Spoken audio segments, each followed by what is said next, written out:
Hey everybody, welcome back to the channel with Tim Forshee again, defense attorney extraordinaire from Forshee Law. We had a video on the channel not too long ago out of Pennsylvania. Dude ended up getting into a fight with a bunch of guys that were apparently leaning on his car and stuff. They decided they wanted to have at it. They picked the wrong guy to mess with, end up, I think, killing a couple of them. I think 3 of them ended up not making it. And well, that was their own fault. They put the quarter in the jukebox, they get to dance to the tune. But I had a question about it that didn't really play in the media discussion of it much, that I wanted to ask the attorney about whether or not he'd just come out of a pub and whether inebriation might play a role in this. Firearms Legal Protection is who I trust to help me after a use of force incident. If you're a Firearms Legal Protection member, I will also be on your team as a consulting expert, and you can attend our monthly active self-protection training seminars for free. Check out all they offer to their members at the link below. So of course, you know, Tim, I'm not intimately familiar. I didn't look up just now Pennsylvania law in terms of carriage of a firearm into an establishment that serves alcohol for consumption on the premises. Here in Arizona, you can if you don't drink. Well, there's 4 things that have to be true. That's major. Yeah. So, you know, they're not posted. You have to have a permit. Correct. If you don't have a CCW permit, you can't do it. You can't do that. Your blood alcohol content has to be the same as Blutarski's GPA, 0.00. 0.0. Yeah, you can't drink at all. There can't be a sign posted, no shooting, and the gun must be carried concealed. It can't be carried open. So yeah, if those 4 things are true, it's perfectly legal to go into a pub or a bar or a restaurant that serves alcohol here in the state Arizona. of Arizona. I can't. Again, I should have researched Pennsylvania. I didn't get a chance to do that this morning. Now, but let's assume it's legal. Let's assume it would be legal, but he decided to leave the gun in the car. He decided, you know, I'm gonna have a couple of beers with dinner. Totally reasonable, right? And a reasonable thing to do. You leave the gun, you know, of course we'd say a lock box or something. You don't wanna just leave it in the glove box or anything like that. Bad idea. But so let's just say though, he's had a couple beers and he's had maybe, you know, a couple drinks at dinner. Comes out, dudes are all around his car, they decide they want to fight, he ends up shooting somebody. Now, I think as part of the normal part of the investigation, they're going to have him blow a breathalyzer. Generally speaking, if there's absolutely no indication that that's an issue, maybe not, but if there's any indication, the fact that we're at a bar, I think they probably would. Probably yes. an indicator. Yes.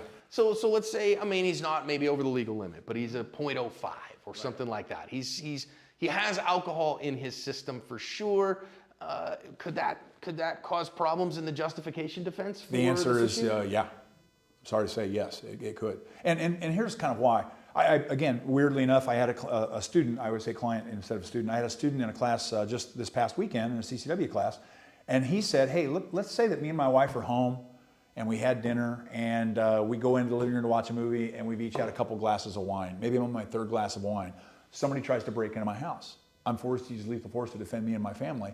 Would the alcohol come into play? I had to say the honest answer, the only answer I can honestly give you is yeah, it would come into play. Sure. And the answer is actually physiologically pretty simple. Any first-year fraternity boy understands this sad fact. What's the very first psychophysiological function that it's impaired by alcohol? What's the very first decision-making. Decision-making or judgment. Yeah, right? Judgment. Which I would say is the most important thing when we talk about whether to or not to use lethal force is judgment, your sense of globally being able to visualize this situation, your sense of judgment. So if your judgment is impaired, and do you think they'd be able to find a toxicologist that would say that to some degree your judgment's affected by a 0.05? The answer is, oh yeah, they will. And so now they can put that seed in the jury's mind. Well, you're hearing that he had no choice and he had to do this and they were this far away and they were this, but his judgment was impaired, ladies and gentlemen. He went out and drank alcohol and then grabbed a gun and used it to take human life. Is it going to be an issue? I think the honest answer I have to give is yeah. Now, am I saying this is the argument for temperance and nobody should ever drink? No, I mean, I don't drink. I never have. I figure, you know, I have enough dead brain cells and fat just from donuts, but I'm just not. My wife will have a glass of wine and it's perfectly fine. I'm not saying that. What I am saying is that if the enjoying a reasonable amount of alcohol part of your life ever bumps up against the defending yourself with a firearm part of your life, you better expect that part where the 2 circles overlap is going to be a problem for you. And that's all I can tell you. I mean, it's a sad fact. And I think in the case that we're looking at, I mean, it's a pretty clearly justified self-defense. They were, he was between two cars. They're beating the crap out of him. They're curb stomping him, basically. These guys are going to kill me. They're going to put me in the hospital. So I got to shoot them. So then that way they stop. I think in that case, is it objectively reasonable what he did? Yes. So at some level, you go, well, wait a minute, it's going to come into play. It will, but if you make the right decisions, of course, the worry is that your judgment's impaired and you won't make the right decision. Right. You trust your decision, but guess what? It was the wrong decision. It was the wrong one, and if the prosecutor thinks you made the wrong one, then the inebriation. Every drunk driver who got into a car and killed somebody thought they were fine to drive. Yeah, that's true, or thought they could make it at the very least. Just got to go 12 blocks. Says the guy that's been rear-ended by a drunk and had 2 surgeries on my back from it. Yeah. So, a couple rules I think we should follow here. I'm not telling you legally, all right? But I am telling you from a practical perspective, this is why I keep drinking in public to a minimum. Yeah. I don't mind having a cocktail with dinner. I don't mind that one, right? If we're out to a nice dinner or whatever, I think particularly Brazilian barbecue. I think, when you go get Brazilian barbecue, the meat sweats. And for me, the first time I had Brazilian barbecue was in Sao Paulo, Brazil. And that requires a caipirinha, which is like a Brazilian margarita. It requires more. Okay, gotcha. It just does. Right. Okay, in my mind, forgive me. But 1, not 5, because then it starts not only a problem driving home, right? Killing people driving home, but also, God forbid, something happens out there in the parking lot or on your ride home, or you get road rage like we saw. And let's be honest, not only will it affect the way the system might treat you because of your allegedly bad judgment, you might actually have bad judgment. You might have It bad might judgment. keep you from winning the gunfight. It might cause you to start a gunfight that you could have otherwise avoided. I mean, it's alcohol. You have to acknowledge that. And alcohol makes us do stupid things. Yeah. You get out there where there's some guys on your car. Maybe you're a little aggressive in how you tell these guys to get off your car. And the other thing we haven't mentioned yet, what else is involved here? Sorry?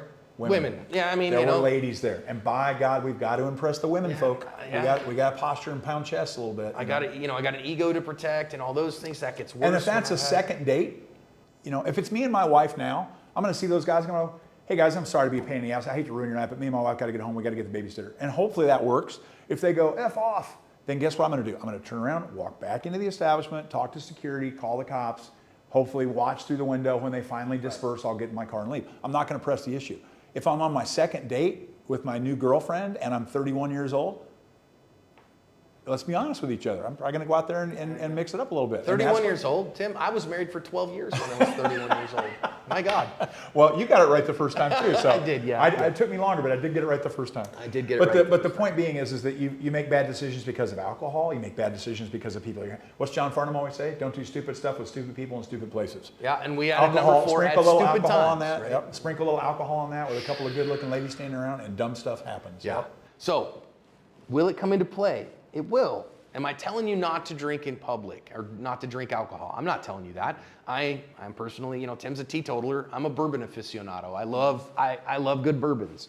About 2 fingers, right? And if you can do that, then great. If you got to tie one on all the time, remember, that's going to be a factor. It's going to be held against you. And it's legally. also a factor in, you're going to do stupid stuff. You're going to get into more altercations. You're going to bump into people and spill their drinks. You're going to cause more problems.